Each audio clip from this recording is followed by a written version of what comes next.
Eu acho que isso é o maior problema que a gente encontra. A pessoa acha que ela é assim, que tem que ser assim, que só a opinião dela, porque ela veio assim, não vai e tá, e não pode entrar nada de novo. E, gente, todo mundo pode aprender. Independente de quem for. Pra mim, não é porque você tem uma faixa preta na cintura que você pode fazer qualquer coisa, que você pode falar qualquer coisa, que só a sua opinião importa. Mas então, você já conseguiu enfrentar, você já enfrentou a confraria faixa preta? Já. Que a confraria é pesada, né? Confraria que você diz em que sentido? Eu falei no carro outra coisa. É o Clube do Bolinha. Então, o Clube do Bolinha é fechado e é difícil. Eu tive grandes Eles problemas. são fiéis a eles e isso. menos. Eu acho que o meu maior problema foi esse, porque eu já arrumei um problema na branca, né? Dificílimo isso. Na branca, eu já falei pro meu professor da época, poxa, fulano de tal, ciclono, tá fazendo isso. Isso não é postura de professor. Dificílimo. E você imagina... Não, aí o outro preto fala, eu já ouvi de outro preto assim, mas ele é Gente, preto. sabe o que falaram na minha graduação de azul? Isso aí. Quando eu peguei a minha faixa azul? Porque eu fui essa pessoa, faixa branca, mulher, acabou de chegar, e tá reclamando da postura do faixa preta. Porque o faixa preta fazia piadas que não condiziam. Totalmente inapropriado? Totalmente inapropriada, totalmente desrespeitosa, mexendo com a sexualidade alheia. Não aceito, tá? Imagina uma faixa branca falar isso, né? Eu cheguei até o dono da equipe e falei, não é legal, olha, né? Enfim. E aí, no dia que eu peguei a minha faixa azul, tem gravado. Ela é a reclamona. Mas falou bem, eu tenho orgulho. Até zoaram, né? Porque eu cheguei ao jiu-jitsu através do meu irmão, e aí o meu irmão parou e eu continuei, né? Ou seja, caramba, tá graduando, tá continuando, e o irmão dela mesmo que levou ela parou. Então, mais macho que muito homem, rolou toda aquela coisa. E muito reclamona, né? Aí as pessoas que falaram de mim, deu aquele risinho de canto de boca, e eu, tipo... eu sou essa pessoa. O meu é a marra que eu desenvolvo. Mas eu não vou. E assim, eu sou assim, eu não tô desrespeitando ninguém. E eu acredito que pra gente ter um crescimento, eu acho que a gente tem que entender que as pessoas evoluem. Sim. Eu acho que isso é o maior problema que a gente encontra. A pessoa acha que ela é assim, que tem que ser assim, que só a opinião dela, porque ela veio assim, não vai e tá, e não pode entrar nada de novo. E, gente, todo mundo pode aprender.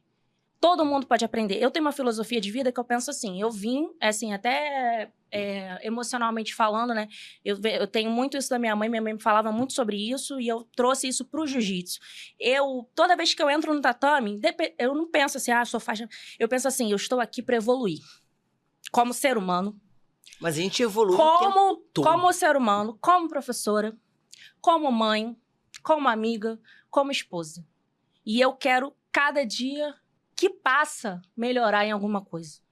Sabe? E a gente vai errar, claro, a gente não é perfeito. Eu não sou perfeita, eu tenho muitos defeitos. Como eu falei, eu sou teimosa, isso é problemático às vezes. Você reclamona? Eu sou meio reclamona. Reclamona pode querer. Mas essa questão, você falou de ser reclamona também, assim... É porque o Hugo também é, né? Mas sabe o que eu... Né? Não, mas eu queria falar uma coisa que eu acho relevante. Até quando eu falei, Joana, eu acho que eu falei a questão do preconceito. Eu sei que, cara, vocês vão sofrer preconceito em qualquer área. A qualquer um. Infelizmente, ou a a todo gente momento, faz melhor, ou a gente é uma qualquer porcaria. área. Mas eu digo assim, quando eu perguntei sobre preconceito, eu queria mais perguntar sobre preconceito pra iniciar. Que nem você falou, tipo assim, coisa de se agarrar com o homem. Aí tem pessoa que fala, eu não gosto de ficar suado, esse kimono, não sei o quê. E tem muito preconceito, não, assim, com o esporte em si já tem muita gente que tem um preconceito. Mas sobre o que você falou, que eu falei assim, eu sou reclamão também. Mas, cara, quando você fala, imagina quantas meninas queriam ter falado o que você falou antes e não falaram. Nós conversamos sobre isso. Às vezes até deixaram de treinar. Eu recebi porque não tiveram coragem de falar. Mas eu acho que a raiz disso é da falta de união que eu tô falando. Quando nós nos damos a mão, nós validamos a outra coleguinha.